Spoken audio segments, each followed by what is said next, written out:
अस्सलामुअलैकुम दोस्तों क्या आप जानते हैं कि ब्लेड्स को फैक्ट्री में किस तरह बनाया जाता है? और क्या आपको पता है कि बच्चों के खेलने वाले बलून किस तरह बनाए जाते हैं? और क्या आपने कभी फैक्ट्री में टिश्यू पेपर को बनते हुए देखा है? और क्या आपको पता है कि सिगरेट को मैन्युफैक्चर कैसे किया जाता है? तो दोस्तों आज की इस वीडियो में मैं आपको डेली लाइफ के इस्तेमाल होने वाली चीजों की मैन्युफैक्चरिंग के बारे में बताऊंगा कि उनको फैक्ट्री में किस तरह तैयार किया जाता है। दोस्तों अगर बलून की बात की जाए तो ये बच्चों का फेवरेट होता है। और क्या आपको पता है कि बलून को किस तरह बनाया जाता है? दोस्तों बेसिक चीज तो इसमें प्लास्टिक होती है। सबसे पहले तो कंटेनर में लिक्विड रबड़ और नायलॉन का मिक्सर बनाया जाता है और इसके बाद इसमें डिफरेंट मटेरियल डाले जाते हैं जिससे ये लिक्विड कलरफुल हो जाता है। उसके बाद इस बलून के बने हुए सांचों को इस लिक्विड के अंदर डाला जाता है। उसके बाद ये लिक्विड सांचों के साथ चिपक जाता है। इन मशीन के ऊपर नीचे सैकड़ों की तादाद में सांचे बने होते हैं और जब लिक्विड सांचों के साथ जम जाता है तो फिर इनके किनारों को ब्रश की मदद से रोल अप किया जाता है, जिस तरह बलून का आखिरी हिस्सा बना होता है जहाँ से हवा भरी जाती है। उसके बाद बलून को सांचों समेत गर्म पानी में 15 मिनट के लिए डाल दिया जाता है जिससे ये फ्लेक्सिबल हो जाते हैं। इसके बाद इन्हें पानी और टेल्कम पाउडर के मिक्सचर में डाला जाता है ताकि इन्हें सांचों से आसानी निकाला जा सके। उसके बाद इन्हें ब्लोअर से गुजारा जाता है जिससे ये सांचों से बाहर निकल आते हैं और बलून तैयार हो जाते हैं। उसके बाद दोस्तों रेजर ब्लेड। दोस्तों ये बात तो आप सभी जानते हैं कि रेजर ब्लेड को लोग दाढ़ी बनाने के लिए इस्तेमाल करते हैं, लेकिन दोस्तों क्या आप जानते हैं कि इन ब्लेड्स को किस तरह बनाया जाता है? दोस्तों ये बात तो आप जानते हैं कि ब्लेड्स कितना बारीक होता है और इसे एक खास किस्म की मशीन में बनाया जाता है। उसके बाद इस बारीक ब्लेड को एक पंचिंग मशीन के नीचे डाला जाता है जिससे ये मखसूस किस्म के कट्स लगा देती है।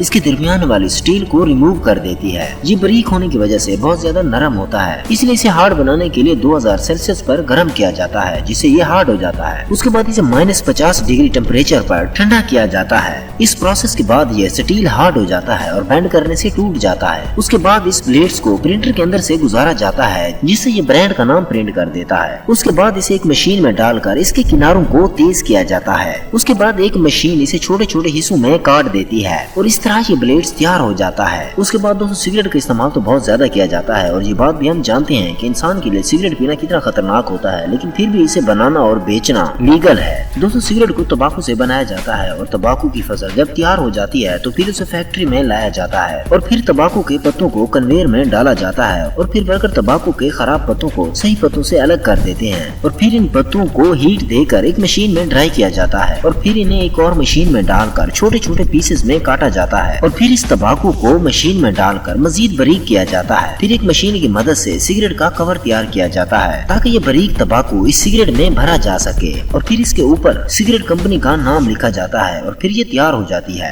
और आखिर में इनके अंदर तंबाकू भर के फोम अटैच कर दिया जाता है और फिर ये मुकम्मल तौर पर सिगरेट तैयार हो जाती है। दोस्तों अगर टिश्यू पेपर की बात की जाए तो इसका इस्तेमाल हर घर में किया जाता है, लेकिन क्या आप जानते हैं कि इसको बनाया किस तरह जाता है? सबसे पहले तो यूज पेपर्स को एक मशीन में डाला जाता है। ये मशीन इसको पीसकर इसका पाउडर बना देती है। फिर इसके अंदर पानी को ऐड कर दिया जाता है। इससे बनने वाले मटेरियल को पल्प कहा जाता है और उसके बाद इसे एक और मशीन में डालकर इसे निचोड़ा जाता है और जब ये मशीन इस कागज को निचोड़ती है तो इसकी सारी इंक बाहर आ जाती है और ये कागज बिल्कुल क्लीन हो जाता है और फिर इस मटेरियल को साफ पानी से धोने के बाद इसे एक रोलर से गुजारा जाता है और ये रोलर इस पेपर को इतनी जोर से प्रेस करता है कि इसका सारा पानी बाहर निकल आता है और फिर इसे टिश्यू बनाने के लिए तैयार किया जाता है। उसके बाद इस मटेरियल को एक कन्वेयर बेल्ट की मदद से पेपर मशीन के अंदर डाला जाता है। इस पेपर पल्प को मशीन बारीक शीट्स में तब्दील कर देती है और उसके बाद इस पेपर को एक बड़े रोलर में डाला जाता है और ये रोलर कन्वेयर मशीन की मदद से इसे बारीक शेप में इसको सॉफ्ट बना देता है। उसके बाद एक मशीन इन टिश्यू पेपर्स को एक स्पेसिफिक साइज में काट देती है और फिर एक मशीन तय दर तय डाल देती है। उसके बाद दोस्तों ये फाइनली बॉक्सेस में डालने के लिए तैयार हो जाते हैं। उसके बाद दोस्तों ये बात तो आप सभी जानते हैं कि किसी भी गाड़ी को चलाने के लिए टायर अहम किरदार अदा करते हैं, लेकिन क्या आप जानते हैं कि इन टायर को किस तरह बनाया जाता है? अगर एयरफिल कार टायर की बात की जाए, इन्हें मेटल्स के व्हील के ऊपर इन्फ्लेटेबल रबड़ चढ़ा के तैयार किया जाता है। इसमें नेचुरल और सिंथेटिक दोनों किस्म का रबड़ इस्तेमाल किया जाता है। सबसे पहले तो इस रबड़ के अंदर मुख्तलिफ किस्म के केमिकल इस्तेमाल किए जाते हैं और फिर इस सारे मटेरियल को एक मशीन में डालकर बहुत ज्यादा प्रेशर के अंदर इसे हीट दी जाती है और साथ ही इनमें ब्लैक कार्बन नाम का मटेरियल डाला जाता है जो इस रबड़ के कलर को ब्लैक कर देता है। फिर इन्हें एक और मशीन में डालकर शीट की शेप दी जाती है और फिर इसे एक ड्रम नुमा मशीन के ऊपर तय दर तय चढ़ाया जाता है। उसके बाद ये रबड़ तकरीबन टायर की शेप में आ जाता है और अगर इसके ऊपर कोई डिजाइन बनाना हो तो मुख्तलिफ कलर की लाइन लगाई जाती है और इसके ऊपर कंपनी का लोगो भी प्रिंट किया जाता है और फिर इसे एक और सांचे में डालकर इसके अंदर तेज गर्म हवा भरी जाती है। ये हवा टायर को फुला देती है और जब ये टाई ठंडा हो जाता है तो ये तैयार हो जाता है। दोस्तों बबल गम तो काफी लोगों को पसंद होती है,